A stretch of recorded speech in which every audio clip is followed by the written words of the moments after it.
Hey everyone, welcome to episode 1 of Earth Odyssey. This is going to be kind of a 3-part series on our trip to the Utah Monolith.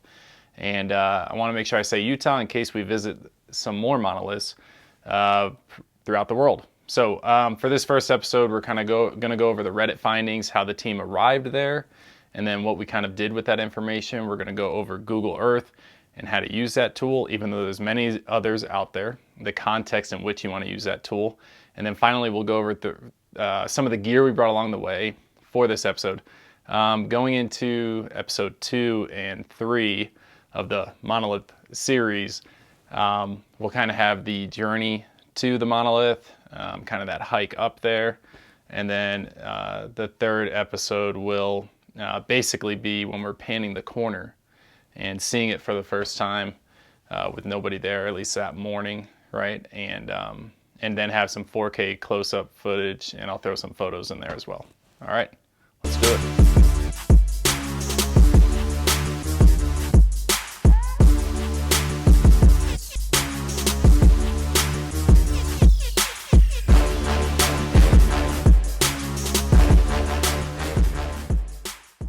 Alrighty, so most of this journey obviously wouldn't have been possible, I think, without the pilots and team that initially had seen this and landed there. And I truly understand why maybe they didn't want to give those coordinates, especially for people's safety and their knowledge of the area. But I knew the internet would eventually do its job and those coordinates would get exposed. So the Reddit team did an amazing job, super, like a ton of ingenuity there. And, so the way this kind of panned out was when you go to this Reddit thread, and there was probably 20 of them out there. I'm going to show you here in a minute, actually. I'll do like a screen record and bring you through that entire thread and journey. But basically what they did was they looked at the publicly recorded flight paths for the helicopters that the pilots were using. And the Reddit users actually saw when that went below the radar screen. So they said, okay, we just lost them on radar there. That probably indicates that they landed or something, right? And then they sent, then they spent, I think, like the next 18 to 24 hours searching inch by inch on Google Earth for what could appear to be some type of linear shadow. And if anyone's ever been to southern Utah, you'll get tons of linear shadows on Google Earth because there's tons of red rock that shoots sometimes 10 feet in the air, sometimes hundreds, thousands of feet. Well, maybe thousands of feet, I don't know. Anyway, into the air, right? And it's these pillars of red rock. It's super gorgeous. It's an awesome experience if you ever come down here. Canyonlands, Arches National Parks have a ton of it, right? And they had to search through all that to say, look, this, based off where we believe the pilots landed, we believe that these are the coordinates, right? So they were super excited. There wasn't a lot of those users who lived in Utah. And I kind of wrote them and said, hey, look, I've got off tomorrow. And the reason why I had off Wednesday is because I was going to go in on Thursday on Thanksgiving to hang out with some of our team members. And I was like, screw it, let's go. So I bought 6 Red Bulls. I packed this GPS, which I'll go into more later. And basically I had an iPhone, got 2 liters of water, and I got my butt on Google Earth and started doing a recon. So before we go into Google Earth and the gear, let me show you that Reddit feed real quick. It's super cool. So here we are, we're on the reddit.com. Obviously you're going to see the user's username who tracked it down. It is a little bit entertaining. But anyway, kind of their first clue within the first 24 hours was to see how they track the radar, right? So one thing that the user puts here is a screenshot that they used for the helicopter route. All right, so just kind of backtracking their journey here, you can see they used flightradar24.com data and aircraft number and then flight numbers. If you're looking at this flight path, it looks like they took off and flew to the northwest.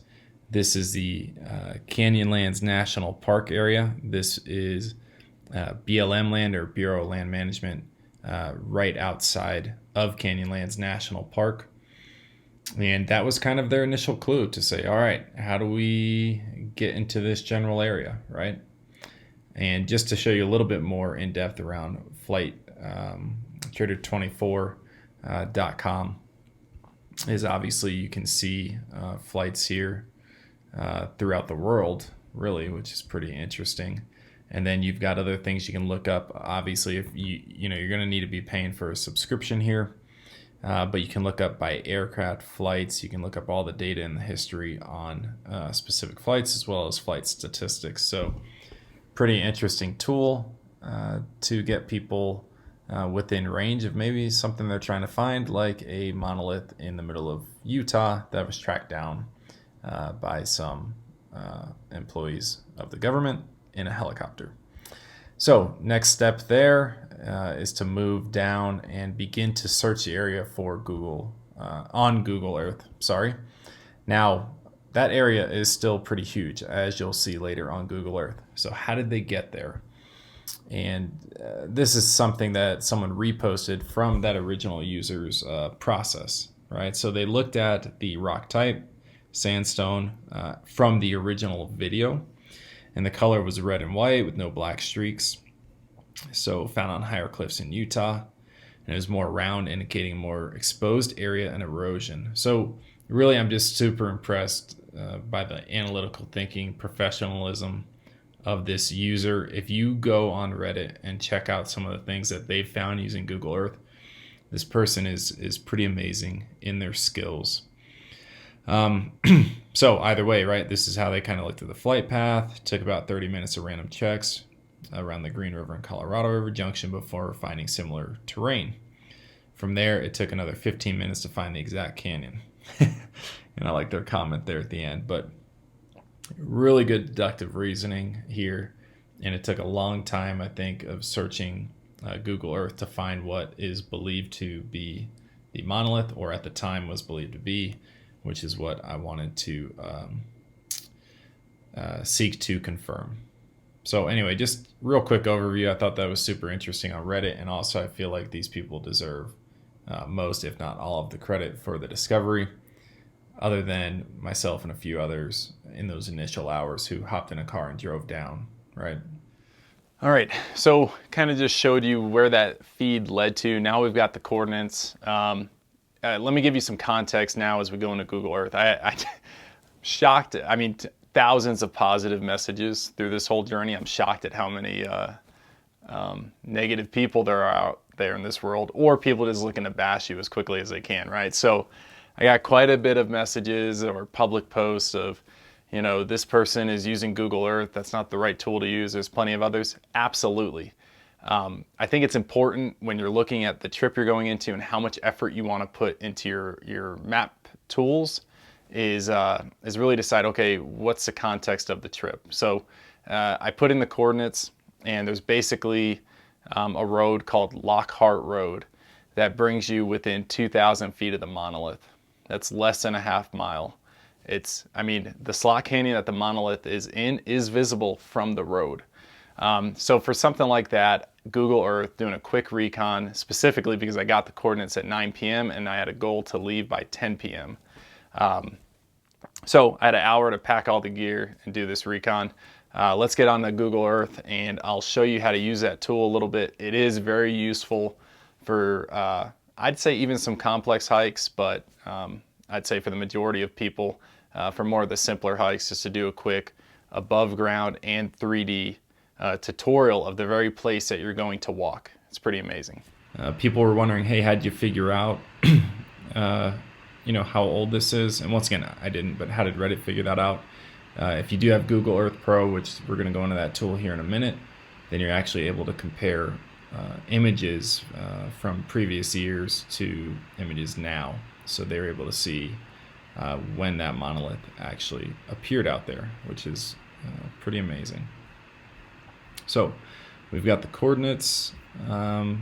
Let's see, I'm trying to find them here for y'all. And this is kind of exactly the process I took night of.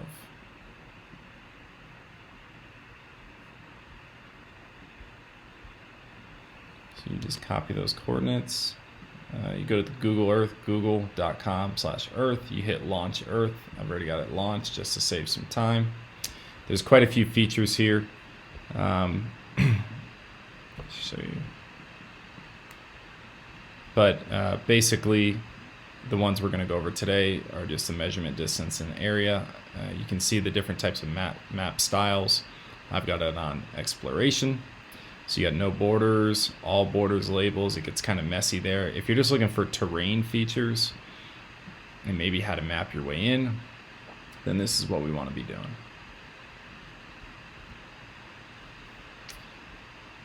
All right, let's go out of this because I really just want to show you a fun part. We're going to launch Earth. This part's important. Not really, but it looks cool.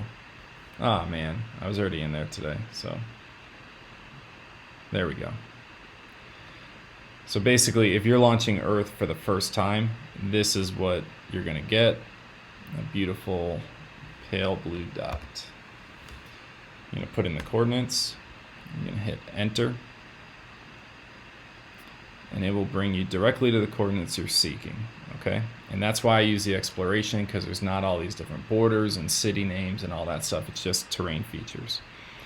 When we're trying to use the navigation tool here in a minute, we'll be using, we'll go away from three-dimensional and we'll use 2D.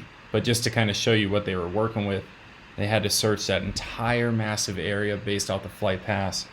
And then they saw this, and there's so many, I want to say, portions of tall, thin rock out there in southern Utah. This looks very much like a monolith, but no way to confirm until we get boots on the ground, right? So that's what we're seeking to do. So to do a quick map recon, once again, this is all context. There's other map tools out there that are absolutely amazing. This is just one. What I like to do is keep zooming out from your objective until you start to see any primary avenues of approach, all right? So this road actually went way up and around. For us, we can see, okay, looks like we've got a lower dry riverbed, maybe a long time ago, had some water flow, going straight up to a road. Just for reference for you all, Google Earth is going to tell you can just go there. You can actually head all the way up this road. It's pretty smooth. So anyway, okay. So once you do that initial recon of potential avenues of approach, I usually go back to the objective location, so where you're trying to go, and you backtrack from there. You could start from the road, but honestly you might get lost along the way. It's much easier to start at your endpoint in this case. So you hit the measurement tool. You want to be rather zoomed in for this, but then you can kind of back it out afterwards, right? So you got your initial point. I'm going to back up here a little bit. And as described earlier, we're going to kind of try to find a route that uses a nice, smooth level of terrain that isn't too steep. Okay. So just having done this before and knowing where I'm going, one thing I would do if you don't know is always plan this in the 2D mode and then later go to 3D.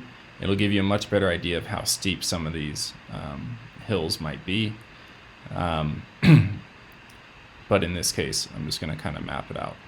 So there you go, just over 800 meters, so around 2,600 feet. I'm not sure exactly where that would be. Let's see how accurate I am there. 2,742 feet. So obviously you can change everything up here that you need. So that gets you to the road, that's your parking spot, and boom. What I would do, even if you go 3D, you're not going to be able to know with certainty every single time if you're going to be heading up to some terrain that you can't pass. So I'd always, make one or two routes to your objective, so you got a contingency in place, okay? And like I said, 3D is just pretty nice because it gives you the ability to kind of see how steep your terrain is, especially when you zoom in. All of this looks fairly passable. You can get much closer than you'd think you could. Okay. And literally walk yourself all the way in. Alrighty. So that's a little bit about Google Earth. There's a ton of features on here that I did not go over. You can even rotate this map around to different perspectives. And then what I would also say is you can download it to your phone. And in the future, we're going to do more YouTube videos on exploration, travel in general, how to stay safe out there, how to do some manual map reading, how to use technology and integrate that into your travel. And yeah, so exciting times ahead. Alrighty, so we're almost there, right? We've got, we kind of described how we got the coordinates and how we engaged that group on Reddit, and awesome people. And then we kind of went into, okay, look, here's a Google Earth tool. It's a tool, it's not the only tool. And for the context of what we were doing, it sufficed perfectly, right? So, alrighty. Now we're gonna kind of go into the gear, and it's pretty simple. Camelback, bottle of water, you're going 2,000 feet off the road. What I would say as a contingency maybe for me is maybe not bring a water bottle. I'd bring a Camelback with 2 liters because you never know, right?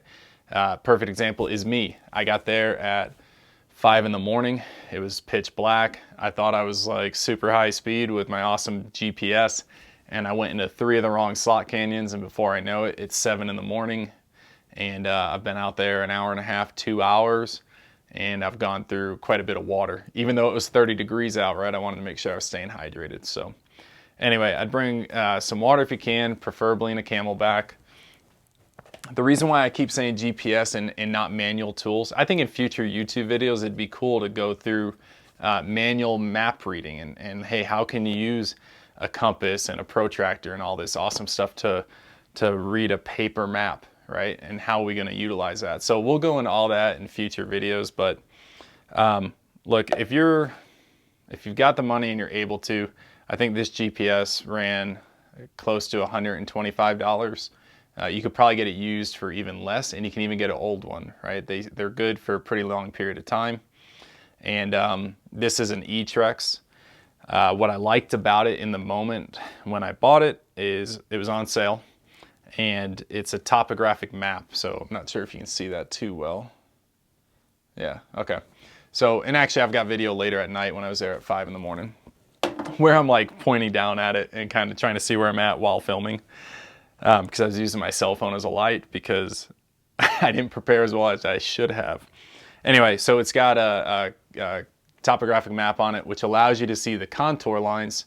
The closer those contour lines are together, obviously the steeper the hill, the further apart they are, the more mellow that hill is, which is important, right? Especially if it's pitch black out. You want to know, like, okay, these next few steps I'm taking, where are these contour lines at? Am I walking up to a cliff that's a 50, 60-foot drop? Or am I headed towards maybe a very smooth downward slope? That would be much better than falling off a cliff. So GPS is awesome. And then I just had an iPhone. So iPhone, Android, whatever you want to use, right? The whole reason you need that, unless you have a GPS in your car, is I put the coordinates in Google Maps to get all the way up Lockhart Road, right? So for this particular case, it wasn't nearly as rural as people think. It was kind of near a campground. Why did it stay hidden for so long? Well, you'll see it's in a slot canyon, and those are very narrow canyons with very steep edges. So unless you're actually in those canyons, which in that area there'd be no reason to go off of Lockhart Road, you're probably not going to see it.